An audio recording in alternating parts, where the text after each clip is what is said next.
திண்டுக்கல் அரசு மருத்துவக் கல்லூரி மருத்துவமனையில் உள்ள கேட் திறக்கப்படாததால் நோயாளிகள் மற்றும் பொதுமக்கள் அவதிக்குள்ளான சூழ்நிலை உருவாகியுள்ளது.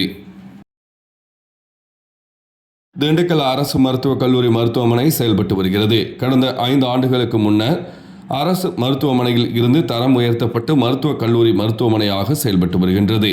மருத்துவமனை சுற்றிலும் கிழக்கு, மேற்கு, தெற்கு ஆகிய திசைகளில் 7 வழி கேட்டுகள் நிறுவப்பட்டுள்ளன. இதில் கிழக்கு பகுதியில் உள்ள 2 கேட்டுகள் மட்டும் திறக்கப்பட்டு செயல்பாட்டில் உள்ளது. மற்ற 5 கேட்டுகளில் 4 கேட்டுகள் பொதுவழி பாதைகள் ஆகும். அந்த கேட்டுகள் மூடப்பட்டே உள்ளன. அதில் தென்புறம் உள்ள நுழைவாயில் கேட் அருகே பேருந்து நிறுத்தம் செயல்பட்டு வருகிறது. திண்டுக்கல் மாநகரம் மட்டுமின்றி சுற்றியுள்ள கிராமங்கள் மற்றும் வேடசந்தூர், ஒட்டன்சத்திரம், பழனி, கொடைக்கானல் உள்ளிட்ட அரசு மருத்துவமனையில் மேல் சிகிச்சைக்காகவும் நோயாளிகள் அரசு மருத்துவக் கல்லூரி மருத்துவமனைக்கு வந்து செல்கின்றனர்.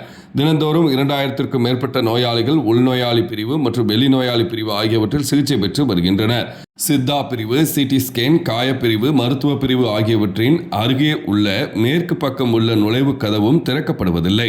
கதவுகள் திறக்கப்படாததால் நோயாளிகள் மற்றும் பார்வையாளர்கள் 1 கிலோமீட்டர் தூரம் சுற்றி சென்று மீண்டும் மேல் ஏறி செல்ல வேண்டிய அவல நிலையில் உள்ளனர். நுழைவாயில் கதவுகள் திறக்கப்பட்டால் உள்நோயாளிகள், வெளிநோயாளிகள், பிரசவ பகுதி ஆகிய பகுதிகளுக்கு செல்வதற்கு ஏதுவாக இருக்கும் என நோயாளிகள் மற்றும் பொதுமக்கள் தெரிவித்துள்ளனர். இதுகுறித்து மருத்துவமனை நிர்வாகிகள் பலமுறை கூறியும் நுழைவாயில் கேட் மூடப்பட்டு உள்ளது. இதனால் மருத்துவமனைக்கு சிகிச்சைக்கு செல்வதற்கு சிரமம் ஏற்பட்டுள்ளதாக தெரிவித்துள்ளனர். வியாழக்கிழமை மதியம் 3 மணி அளவில் கிடைக்கப்பெற்ற தகவல். மேலும் இதுகுறித்து தண்டபாணி என்பவர் கூறுகையில், திண்டுக்கல் அரசு மருத்துவமனை பழைய நுழைவாயில அடைச்சு வச்சிருக்காங்க. 6 மாசமா இதை சொல்லிக்கிட்டே இருக்கேன், திறந்து விட மாட்டாங்க.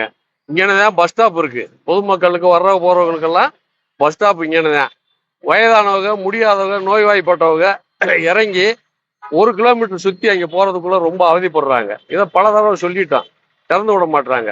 தற்போதுள்ள கலெக்டர், மாவட்ட ஆட்சித்தலைவர் அவர்கள் தயவு செய்து திறந்து விட ஆவணம் செய்யுமாறு மிக தாழ்மையுடன் பொதுமக்கள் சார்பில் கேட்டுக்கொள்கிறோம்.